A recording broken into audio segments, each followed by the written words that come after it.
नेताको मात्रै बोली छुच्चो होइन क्या फेरि समर्थक पनि उस्तै आम्मामामा कमेन्टमा आएर लेखेको चाहिँ हेर्नुपर्छ आम्मामामा नाङ्गो आँखाले चाहिँ हेर्न सक्दैनन् त्यो यति मुख छाडेर लेखेको हुन्छ भनौँ न यस्तो राजनीतिक संस्कारले यस्तो चेतनाले यस्तो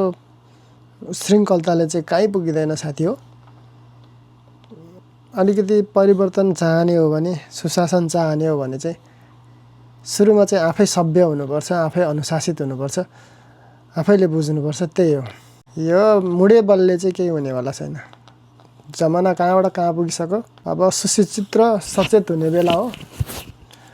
यो खुकुरीको भरमा अथवा मुडे बलले युद्ध जित्ने अथवा शासन व्यवस्था जित्ने अथवा त्यो अवस्था चाहिँ छैन अहिले चाहिँ जो चाहिँ दिमागिलो छ त्यसले घुमाइदिइहाल्छ हामीलाई चाहिँ त्यही भएर हामी पनि अलिक सचेत हुनुपर्छ राम्रोलाई साथ दिनुपर्छ तर कुटेर निकाल्छु भन्ने खालकोले चाहिँ अब चाहिँ हुँदैन है